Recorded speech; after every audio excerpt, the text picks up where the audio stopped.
성경 봉독합니다. 요한복음 16장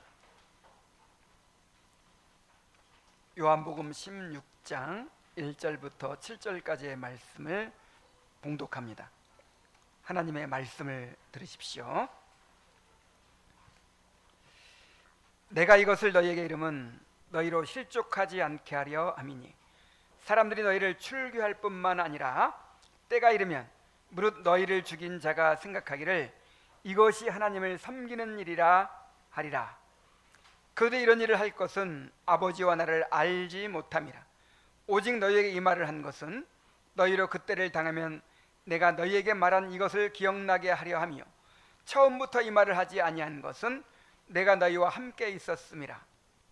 지금 내가 나를 보내신 이에게로 가는데 너희 중에서 나더러 어디로 가는지 묻는 자가 없고 도리어 내가 이 말을 함으로 너희 마음에 근심이 가득하였도다. 그러나 내가 너희에게 실상을 말하노니 내가 떠나가는 것이 너희에게 유익이라. 내가 떠나가지 아니하면 보혜사가 너희에게로 오시지 아니할 것이요 가면 내가 그를 너희에게로 보내리니. 여기까지 보겠습니다.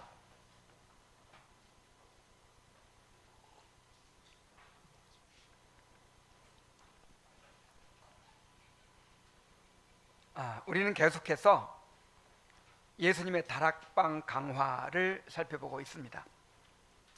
지난주까지 15장을 마치고 오늘부터는 16장으로 들어갑니다.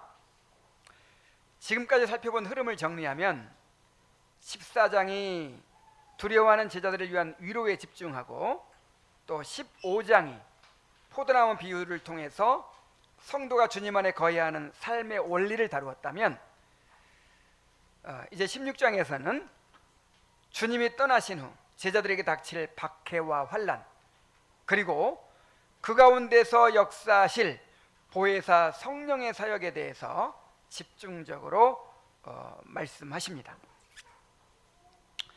처음에는 예수님의 떠나심과 세상의 박해라는 어두운 현실로 시작하지만 보혜사 성령의 오심으로 교회가 누리게 될 기쁨과 평안을 약속하시고 마침내 교회가 세상의 환난을 넉넉히 이기고 승리하게 될 것을 선포하십니다.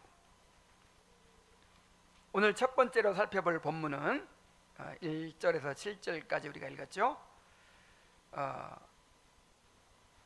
이 내용은 예수님이 떠나시면 제자들이 직면하게 될 환난과 박해를 가감없이 예고하시고 그들을 도우실 보혜사 성령을 약속하시는 내용입니다.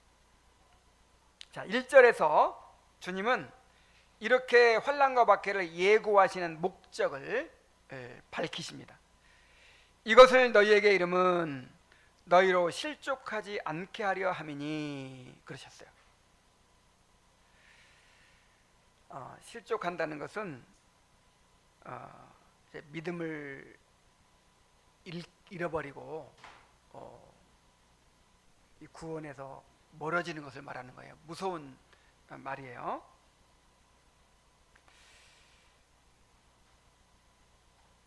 주님께서 이렇게 주님의 환난에 대하여 미리 말씀하시는 것은 제자들을 향한 목자의 따뜻한 돌보심이었습니다. 칼빈은 이 본문을 주석하면서 예기치 못한 환난은 성도를 넘어뜨리지만 미리 예비된 환난은 오히려 믿음을 굳게 세운다라고 했습니다. 주님은 박해를 면하게 해주겠다라고 약속하시는 대신에 그 박해 가운데 너희를 절대로 홀로 두지 않겠다 이렇게 약속하십니다.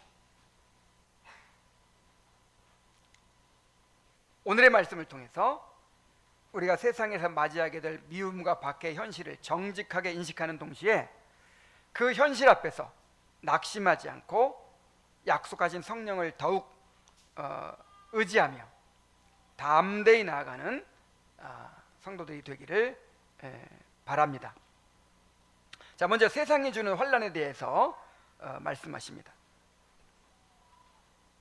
자, 주님께서 제자들이 이 세상으로부터 어떠한 박해를 받게 될지를 말씀하시는데 2절부터 4절까지 봅니다. 사람들이 너희를 출교할 뿐 아니라 때가 이르면 무릇 너희를 죽이는 자가 생각하기를 이것이 하나님을 섬기는 일이라 하리라. 그들이 이런 일을 할 것은 아버지와 나를 알지 못함이라고 하십니다. 자, 그들이 출교를 당하게 될 것이다, 이렇게 말씀하셨어요. 출교는 유대인의 회당 공동체에서 추방되는 것을 의미하죠. 회당은 유대인들에게 예배의 장소일 뿐만 아니라 재판이 열리고 자녀를 교육하며 친교와 돌봄이 이루어지는 유대인의 삶의 중심이었습니다. 옛날에는 학교가 따로 있는 것이 아니고 무슨 이 재판소가 따로 있는 것이 아니고 또 무슨 나라에서 무슨 구제하는 일이 따로 있는 것이 아니고 모든 것이 회당 중심으로 다 이루어지는 거예요. 자, 그래서 회당에서 출교를 당한다는 것은 언약 백성의 공동체에서 완전히 끊어지는 아주 무서운 형벌이었어요. 이미 예수님이 사역을 하실 때부터 산헤드린 공회는 누구든지 예수를 그리스도로 시인하는 자는 출교하기로 결의했습니다. 그래서 날 때부터 맹인이었던 자가 예수님을 증거했죠. 나는 그분이 어떤 분인지를 모릅니다. 그런데 그분을 만나기 전에는 내가 맹인이었는데 그분을 만나고 나서 이렇게 보고 있습니다. 나는 이것을 부인할 수가 없습니다. 저 이렇게 예수님에 대해서 긍정적으로 말했다고 출교를 시켜버렸어요. 사도행전으로 넘어가면 이러한 박해는 출교에 머물지 않고 체포와 투옥과 죽음으로 이어집니다. 바울이 회심하기 전에 이런 일을 했잖아요. 그래서 산헤드린 공회로부터 이제 이 나사렛 이단, 즉 그리스도인들을 체포하고 감옥에 가둘 수 있는 그런 고난을 받아가지고 유대 나라뿐만 아니라 다른 나라까지 원정을 가요. 이 다메섹까지 가가지고 이 그리스도인들을 체포해 오려고 그렇게 가다가 예수님 만났잖아요. 그래서 처음에는 이 신자들이 따로 예배를 드리면서도 예수님이 부활하시고 나서 바로 주일날 예배를 드렸어요. 그러면서도 회당은 여전히 참석하는 거예요. 이 그리스도인들이라 할지라도 날 때부터 회당 중심으로 살아온 그 삶이 있기 때문에 회당에서 떠난다는 것은 상상도 할 수 없는 거예요. 자, 그런데 회당에서는 예수님을 나사렛 이단의 괴수로 보거든요. 이단의 교주로 보거든요. 그래서 예수님을 그리스도로 인정하는, 메시아로 인정하는 이 사람들을 용납할 수가 없어요. 그래서 결국 이제 몇십 년 후에는 이 회당에서 완전히 분리되고 맙니다. 다 출교 처분이에요. 완전 추방돼 버렸어요. 자, 그 결과로 그리스도인들은 엄청난 고난과 박해에 직면하게 되었습니다. 자, 출교는 아까 말했던 대로 하나님의 언약 밖으로 내쳐져서 이방인처럼 여겨진다는 뜻이었어요. 자, 그것은 단지 종교적인 배척뿐만 아니라 가족과 이웃과 사회적 관계가 다 끊어지고 직업이나 경제적 기반까지 잃게 되는 일이었습니다. 그런데 이제 그 이방 세계에서는요, 더 무서운 일이 있었어요. 그게 뭐냐면 유대교라는 보호막이 사라지면서 로마 제국의 박해에 직면하게 되었다는 것입니다. 당시 유대교는 오래된 민족 종교로 로마 제국의 인정을 받아서 이 유대인의 관습을 지키고 또 우상 숭배나 황제 숭배를 하지 않아도 되도록 허락을 받았어요. 이제 그 역사에 보면은 그 유대인들이 로마 황제가 즉위하는 일에 막 그 이 서로 이 왕위를 차지하려고 막 싸울 때 이렇게 협력했기 때문에 또 이런 이제 특혜를 받은 거죠. 그래서 유대인들은 자기들의 고유한 관습을 지키고 또 황제 숭배도 안 할 수 있는 그런 특권을 가지고 있었어요. 로마인들 보기에 처음에는 그리스도인들도 다 이제 유대교로 보는 거예요. 구분이 안 되겠죠, 로마인들 보기에는. 그래서 이제 처음에는 이 유대교라는 그늘에서 그리스도인들이 보호를 받았죠. 그런데 이 유대교 회당에서 이 그리스도인들 다 출교시켜 버리니까 어떻게 되겠어요? 그러니까 이제 이 사람들은 유대인들이 아니다, 유대교가 아니다, 이 사람들은 불법 종교다, 이렇게 낙인이 찍혀가지고 그때부터는 로마 제국에 의해서 혹독한 박해를 받게 된 것입니다. 자, 이런 상황에서 유대인들은 그리스도인들을 고발하고 박해하는 일에 앞장섰어요. 자, 그리고 같이 하나님 믿는 사람들이잖아요.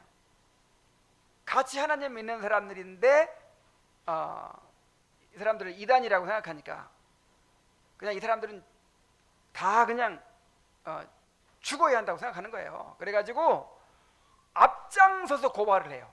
이 사람이 황제 숭배를 거부하는 그리스도인입니다 하고 앞장서서 고발을 하기도 하고,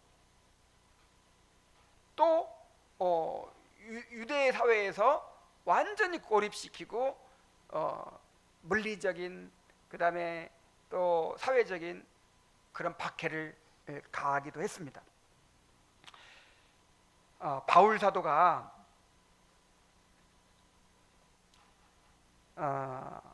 어떤 얘기를 했냐면 유대인들에게 40에 하나 감한매를 5번 맞았다 그랬어요.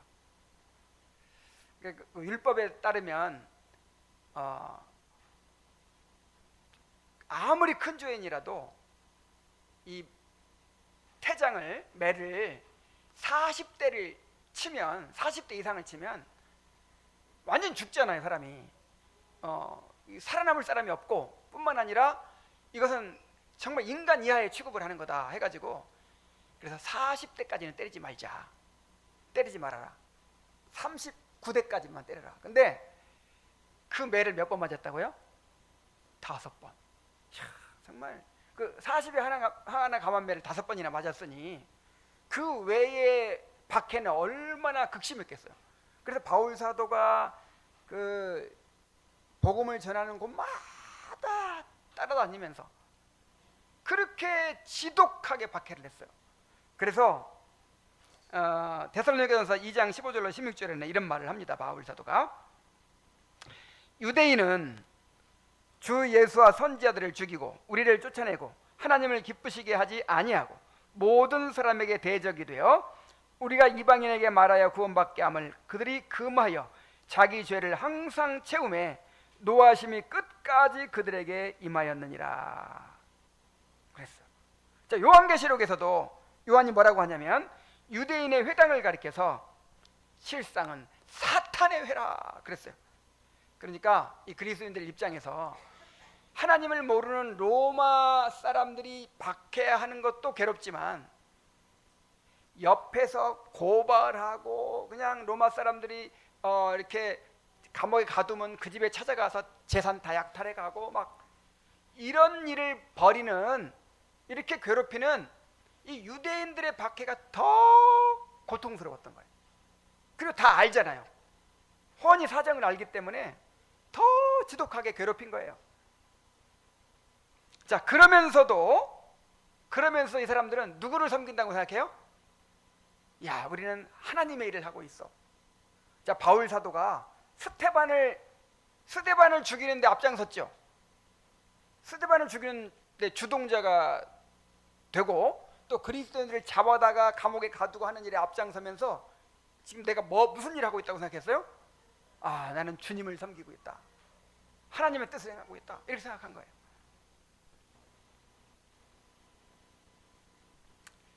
우리도 불신자들 뿐만 아니라 하나님을 믿는 사람들에게서 더 큰 박해를 받게 된다는 사실을 기억해야 돼요.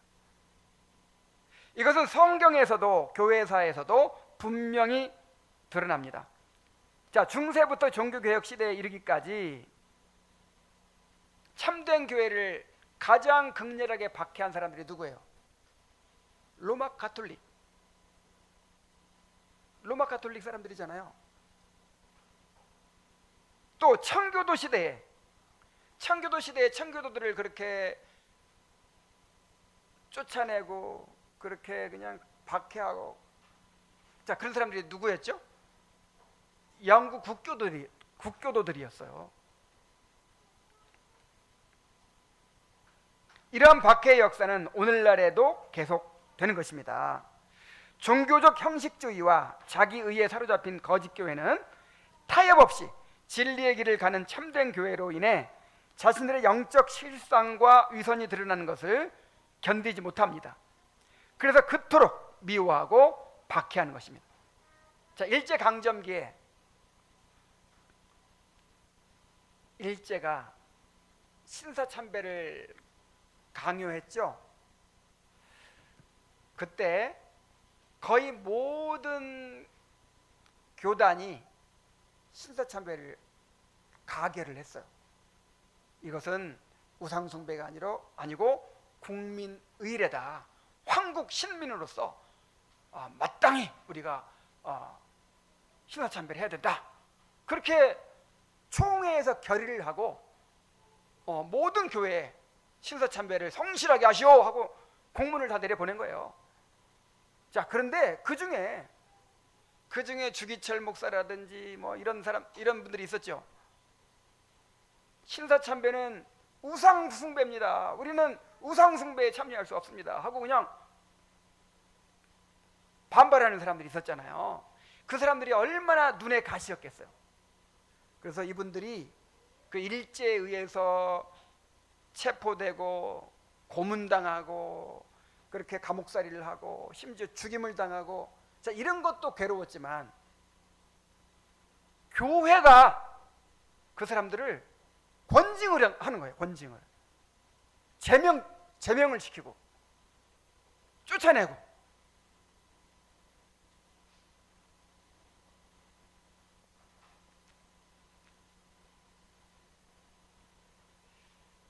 자, 우리가 이 개혁신앙을 추구하는 것은 넓은 길을 가는 그리스도인들에게는 결코 좋게 보일 수가 없어요. 그리고 이제 점점 이렇게 이 세상의 이 요구에 이 타협해 갈 것입니다. 교회들이 지금 이 뭐 네덜란드 개혁교회라든지 아니면 뭐 북미 개혁교회라든지 막 이런 개혁교회들이 점점 그렇게 타협해 가고 있어요. 그래서 맨 처음에 받아들이는 것이 이제 여자 목사 제도예요. 여자 목사가 왜 안 되죠? 이건 문화인가요? 아니면 하나님께 세우신 질서인가요? 질서죠. 그래서 이제 여기서부터 무너져요. 여기서부터 이 개혁교회들이 이게 여기서부터 이제 시작해가지고 나중에는 이 동성애 자를 또 받아들여요. 인정해요. 그리고 동성애자도 목사가 될 수 있도록 또 허락을 해요. 이런 식으로 점점 이렇게 이제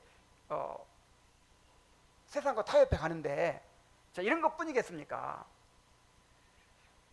여러 가지로 이제 이 세상의 시류에 부합하게 교회를 그렇게 만들어 가는 거예요. 근데 다 좋은, 너무나도 합당한 이유들이 있어요. 들어보면 야, 그래야 되겠구나 할 정도로 너무나도 합당한 이유가 있어요. 우리가 세상을 구원하기 위해서는 세상 속으로 들어가야 된다. 사람들이 가까이 할 수 있는 그런 교회가 돼야 한다. 뭐 이런 식이죠. 근데 아주 고집스럽고 그냥 꼴통 같은 교회가 있어요. 옛날 16세기, 17세기의 그 개혁자들이 그 옛날 임진왜란 나던 그런 시대에 그런 시대에 세운 교리와 질서를 그냥 이 21세기까지 이 사회가 이렇게 변화되고 있는데도 고집스럽게 지키려고 하는 사람들이 있어요. 찬송도 그냥 시편 찬송만 부르고 옛날 개혁자들이 만든 그 고리타분한 교리문답을 계속 배우고 도무지 그 옛날에 그 몇백 명, 500년 전에 세워진 그런 질서를 지금도 고집하는 사람들이 있어요. 얼마나 참 눈에 가시 같겠어요.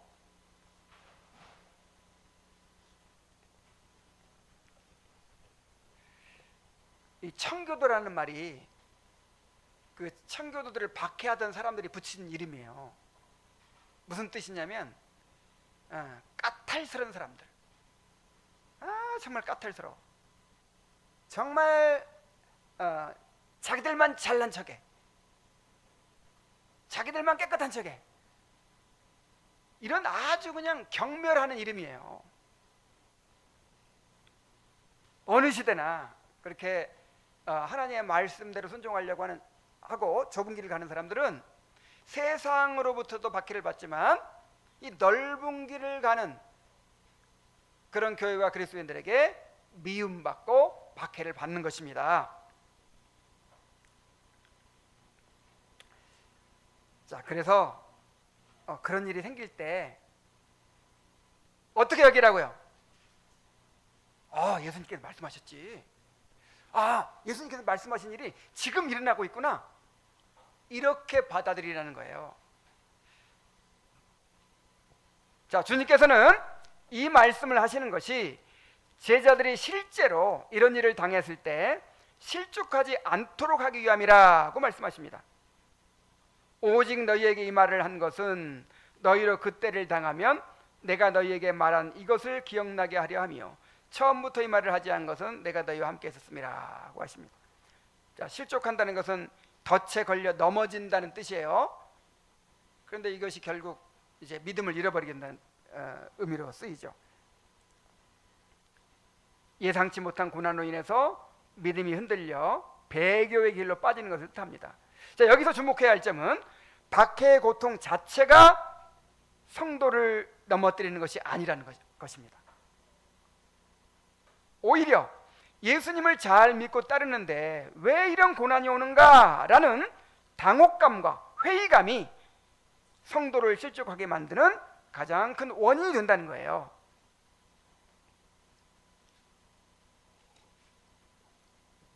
사람은 그 의미를 알기만 하면 어떤 고통이라도 기쁘게 견딜 수 있어요. 그냥 고통 자체가 고통스러운 게 아니에요.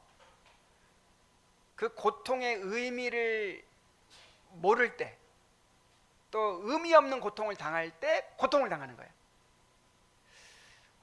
우리 자매들 보면 그 벌레 한 마리, 우리 다은이 보면 그냥 벌레 바퀴벌레 한 마리 나타나면 그냥 완전히 거의 죽음이야. 거의 기절이야, 기절. 우리 성은이가 그 이원범 목사하고 이제 8박 9일 동안 휴가를 다 갔다 왔잖아요. 근데 제주도에 갔는데 해안길을 걸었대요, 해안길. 근데 해안길에 보면은 그 바퀴벌레 모양으로 막 생긴 그게 막 다니잖아요. 그걸 발견하고는 막 소스라치게 기겁을 해가지고 막 울면서 막 그렇게 갔다는 거예요. 아이고 참 잘못 키웠어.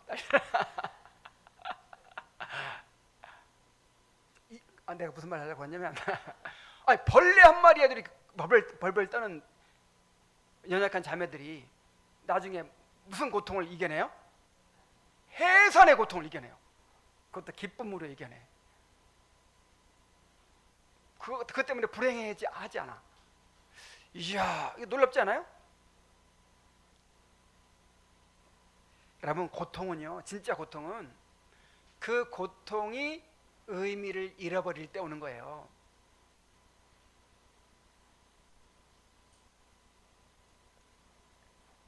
그래서 성경은 성도의 삶에서 고난이 필연적인 것이고 그것이 곧 영광의 길임을 거듭 강조하고 있는 것입니다. 그리스도께서 고난을 통해 영광에 이르셨듯이 그의 몸된 교회 역시 머리 대신 그리스도의 자취를 따라가게 되어 있습니다. 따라서 그리스도를 위한 고난은 우리가 세상에 속하지 않고 그리스도께 속했다는 사실을 드러내는 가장 분명한 표지가 되는 거예요. 그래서 기뻐하라고 하잖아요. 오히려 그게 기쁨이라고 하잖아요. 월리엄 거널은 상처 입으신 대장을 따르는 병사가 상처 없이 하늘 도성에 이르기를 바랄 수는 없다 그랬어요. 야, 그리스도께서 고난을 통해서 영광에 이르셨는데 우리는 고난은 없이 그냥 영광만 받기를 바란다면 어떻게 그리스도와 연합한 사람이라고 할 수 있겠냐 말이에요. 그러므로 우리도 반드시 박해가 있을 것을 예상하고 마음을 무장하고 있어야 합니다. 베드로전서 4장 1절에 그리스도께서 이미 육체의 고난을 받으셨으니 너희도 같은 마음으로 갑옷을 삼으라 그랬어요. 자, 예수님께서 고난을 받으셨으니까 너희들도 어떻게 될 것이다? 반드시 고난이 있을 것이다. 왜냐하면 예수님의 발자취를 따르는 사람들이니까, 예수님이 가신 길을 가는 사람들이니까. 예수님 고난 받았다면 우리도 뭘 받아야 돼요? 고난 받기도 있죠. 예수님 영광 받았으니까 우리도 영광 받죠. 그래서 예수님이 앞에 놓인 십자가를 대하셨던 그 마음가짐 자체를 무기로 삼으라는 거예요. 예수님이 십자가를 앞에 두고 어떤 마음을 가지셨어요? 그 앞에 있는 즐거움을 바라보고 그 십자가를 참으셨다 그랬어요. 우리 자매들이 내 이 해산의 고통을 겪으면 내가 그토록 기다리던 새 생명을 맞이하게 될 것이다, 이런 마음으로 병원에 가잖아요. 난 정말 너무 놀라워. 그런 마음으로 무장을 하고 있으라는 거예요.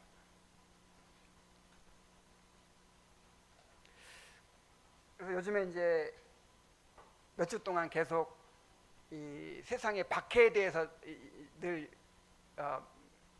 얘기를 하니까 많은 성도들이 나한테는 박해가 없어요. 나는 미움받은 적이 없는 것 같아요. 계속 미움만 받고 계속 박해만 받으면 어떻게 살아요? 그러니까 하나님이 긍휼을 베푸신 거야. 긍휼을. 아이고, 너희들 너무 힘들지? 내가 박해는 조금만 박해 해줄게 하면서 우리한테 특별한 특혜를 베푸신 거예요. 군대 갔는데 맨날 전쟁만 해요. 그 전쟁을 대비해서 그 무장을 하고 있는 게 그게 중요한 거죠.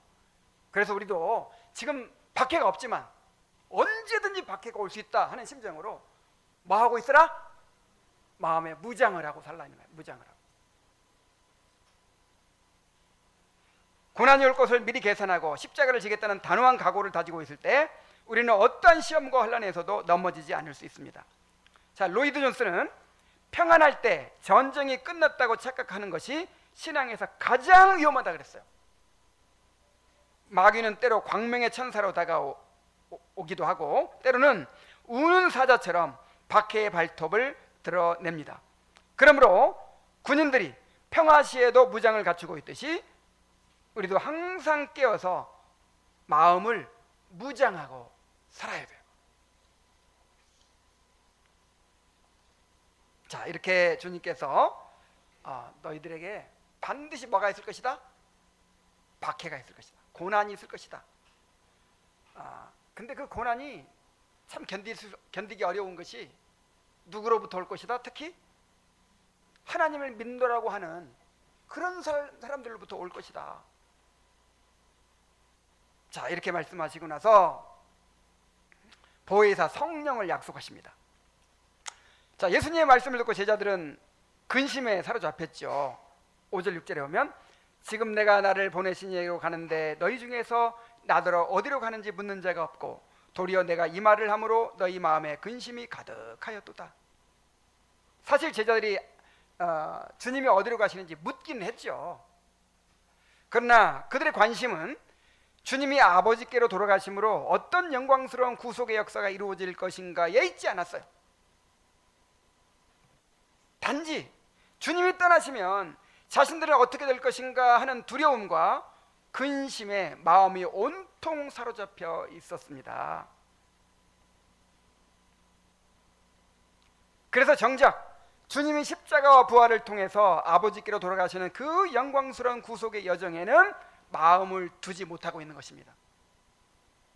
자, 뭐만 생각해요? 사람이 항상 자신만 생각하는 존재야. 부모님이 돌아가셔도 당장 어떤 걸 가장 먼저 생각해요. 나는 이제 앞으로 어떻게 살아? 막 이걸 먼저 생각하잖아요.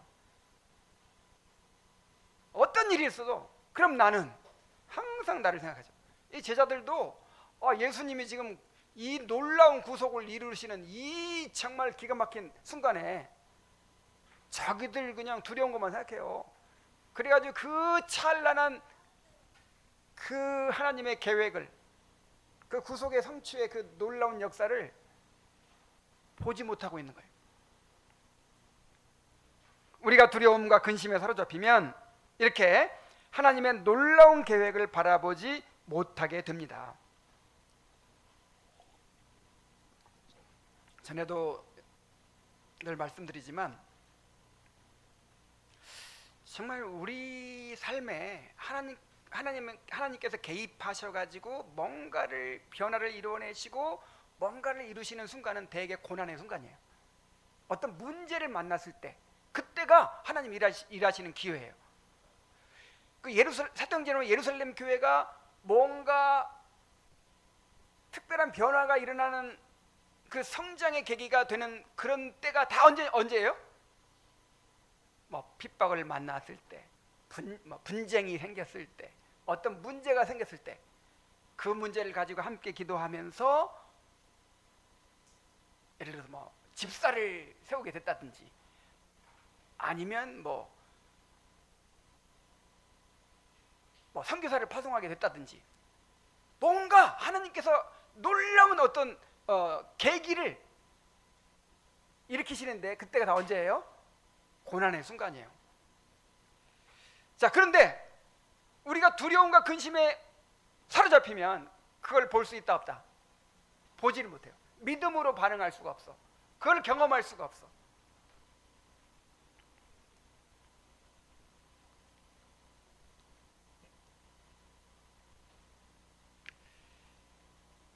당장 눈앞에 고통스러운 현실에만 집중하면서 주님의 인도하심을 따르지 못하게 됩니다. 보이지 않는 하나님을 바라보지 못하고 당장 눈앞에 보이는 것들을 붙잡고 의지하게 됩니다. 주님 안에서 위로를 구하지 않고 세상의 위로를 찾게 됩니다. 그래서 주님께서 너희는 마음에 뭐하지 말아라? 두려워하지도 말고 근심하지도 말라고 하신 것입니다. 순간순간 두려움과 염려가 찾아오는 것은 어찌할 수 없지만 그 두려움과 염려에 사로잡히는 것은 우리의 책임이에요. 이건 죄예요, 죄. 자비하신 주님은 그들의 두려움과 근심을 아시고 그들에게 보혜사 성령을 약속하십니다. 7절에 보면 그러나 내가 너희에게 실상을 말하노니 내가 떠나가는 것이 너희에게 유익이라. 내가 떠나가지 아니하면 보혜사가 너희에게로 오시지 아니할 것이요 가면 내가 그를 너희에게로 보내리니 그랬어요. 자, 제자들의 입장에서는 주님이 육신으로 곁에 계속 계시는 것이 가장 큰 유익이라고 생각하겠죠. 그러나 주님은 자신이 떠나가시는 것이 그들에게 유익이라고 말씀하십니다. 자, 주님께서 지상에서 육체적으로 제자들과 함께 하시는 방식으로는 모든 성도와 동시에 함께 하실 수 없어요. 그리고 그들 곁에 계실 수는 있지만 그들 안에 계실 수는 없어요.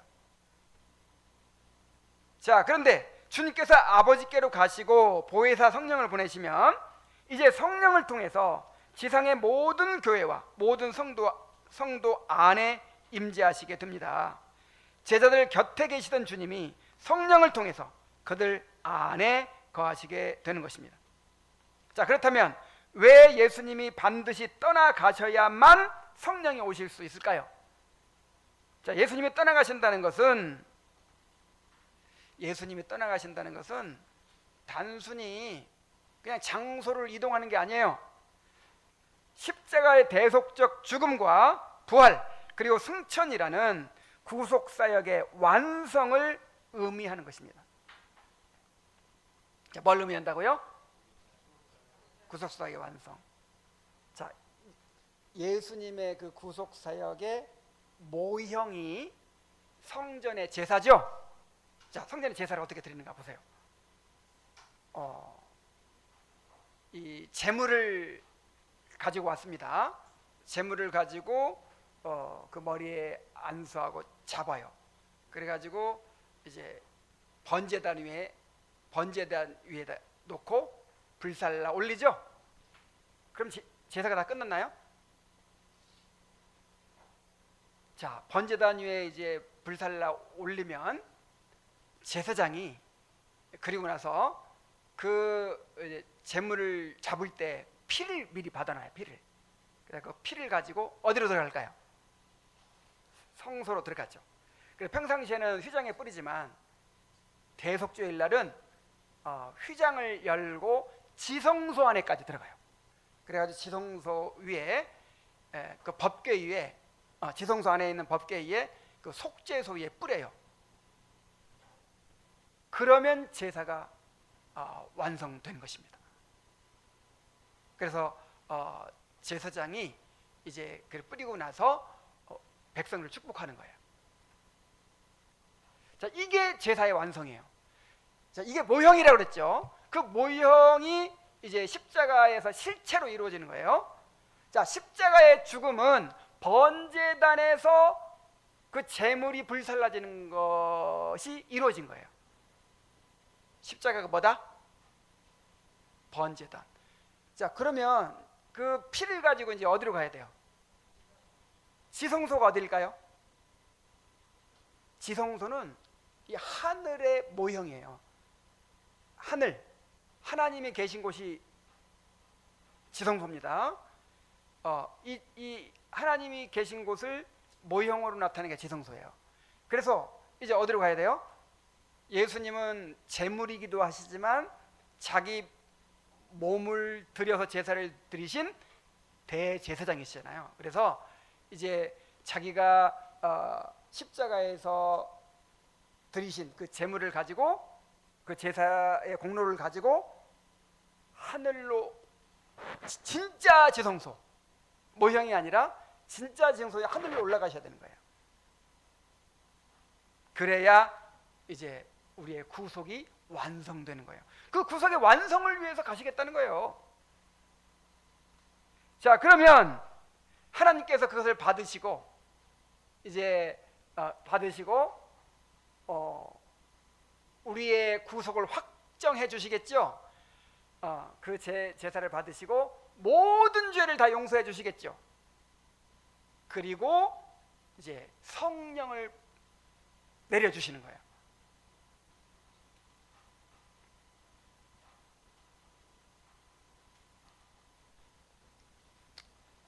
그래서 이제 어떻게 표현을 했냐면 사도행전 2장 33절에 보면 하나님이 오른손으로 예수를 높이심에 그가 약속하신 성령을 아버지께 받아서 너희가 보고 듣는 이것을 부어 주셨느니라. 그러므로 오순절 성령 강림은 그리스도의 승천과 하나님 우편에 앉으신 결과로 일어난 것입니다. 성부 하나님께서 구원을 계획하시고 언약의 중보자신 성자께서 구원을 객관적으로 성취하셨다면 이제는 성령께서 성자가 이루신 구속의 모든 은택을 신자들의 심령에 주관적으로 적용하십니다. 결국 보혜사 성령의 강림은 제자들에게 세상의 모든 박해를 이겨내고 담대히 주님을 증언하게 하는 놀라운 능력이 되었습니다. 자, 보혜사로 번역된 파라클레토스는 직역하면 곁에 부름을 받은 자라는 뜻으로 돕는 자, 변호자, 대언자를 의미합니다. 성령은 세상의 박해와 환난 가운데서 제자들을 홀로 두지 않으시고 곁에서 보호하시며 위로하시며 진리 가운데로 인도하시며 그들을 놀라운 능력으로 도와주셨습니다. 그래서 성령의 도우심이 얼마나 놀라운지를 제자들의 모습을 통해 알 수 있어요. 제자들이 성령 받기 전과 받은 후가 어떻게 달랐죠? 많이 달랐죠. 엄청나게 달랐죠. 성령 받기 전에는 그렇게 두려워하고 다락방에 꽁꽁 숨어가지고 벌벌 떨고 있던 사람들이 성령을 받고 나서는 사자처럼 담대해져가지고 그리스도께서 부활하셨다, 예수가 그리스도이시다 하고 막 그냥 담대하게 선포하잖아요. 두려운 것이 없어요.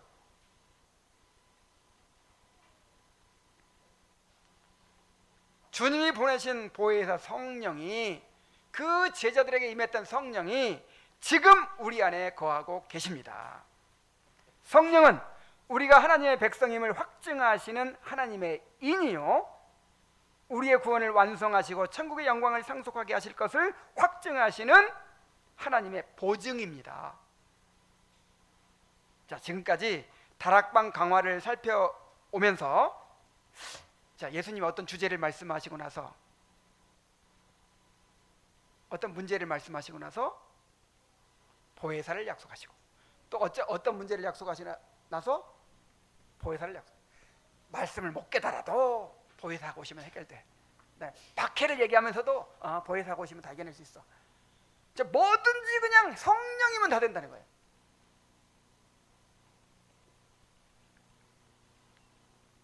하나님께서 그리스도 안에서 우리에게 허락하신 모든 복을 실제로 누리게 하시는 분이 바로 성령이십니다. 성령은 우리에게 있는 모든 문제의 해답이 되시며 우리의 모든 필요에 대한 만족이 되십니다. 자, 이것을 믿으십시오. 자, 다시, 성령은 우리에게 있는 모든 문제의 뭐다? 해답이시다. 그리고 모든 필요에 대한 만족이시다. 그러므로 우리 안에 하나님의 언약의 말씀이 있고 성령이 계시다면 어떤 상황에서도 두려워할 필요가 없어요. 자, 두 가지 기억하세요. 두 가지. 뭐가 있다면? 언약의 말씀, 그 다음에 성령. 이 두 가지면 충분해요. 더 필요한 거 없어. 이 두 가지만 있으면 모든 걸 가진 거예요. 모든 걸. 그래서 학개서 2장 5절 보면, 이 말씀도 암송해야 될 말씀이에요.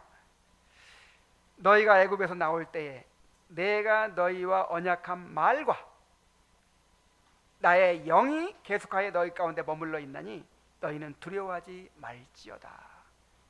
자, 페르시아에서 예루살렘으로 돌아온 유다인 포로들은 심히 미약한 상태에 있었어요. 대적들의 방해로 성전 건축은 중단되고 이제 예루살렘의 회복과 부흥은 불가능한 것처럼 보였어요.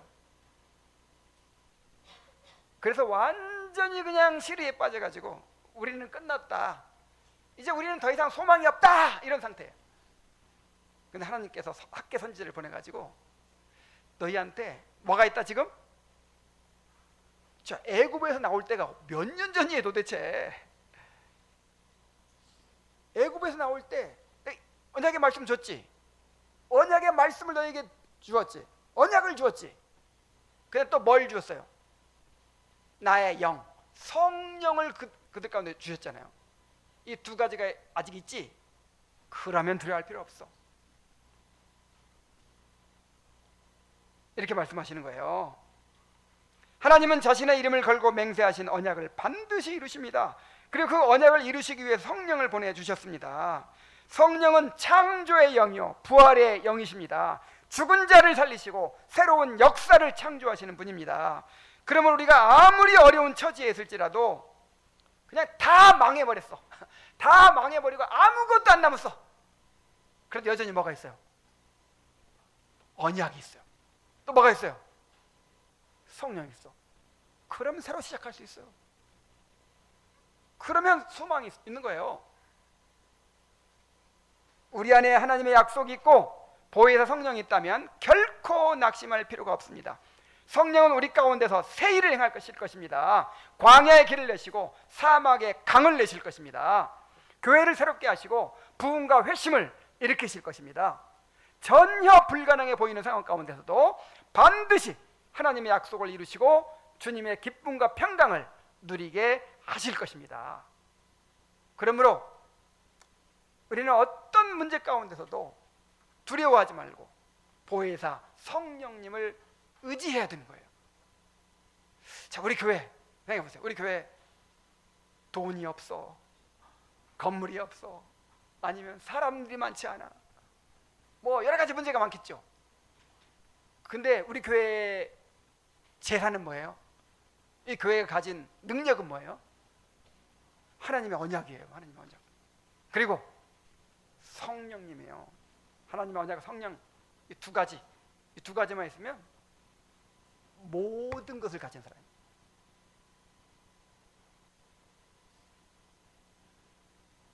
결론입니다. 주님은 우리가 세상에서 박해를 받게 될 것이라고 말씀하셨어요. 그러나 그 박해 가운데서도 우리를 홀로 두지 않겠다고 약속하셨어요.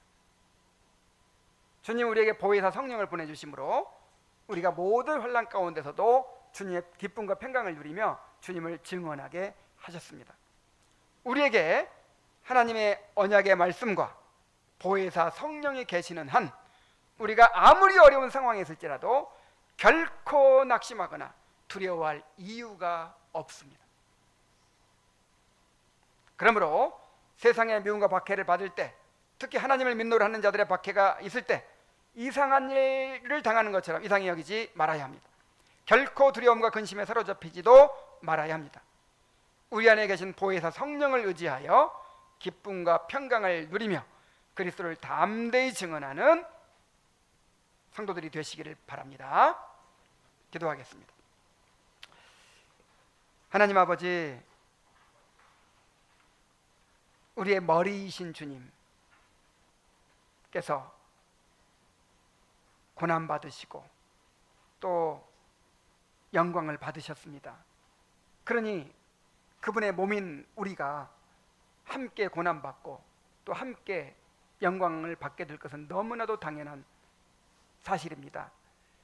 주님은 우리에게 미리 이렇게 말씀해 주셨습니다. 우리가 같은 마음으로 마음을 무장하고 있게 하여 주시옵소서. 우리가 연약할 때 우리에게 보내주신 성령을 의지하게 하여 주옵소서. 성령이 우리 안에 계신데도 두려워하거나 절망한다면 얼마나 믿음 없는 일이고 얼마나 하나님을 무시하는 일이 되겠습니까?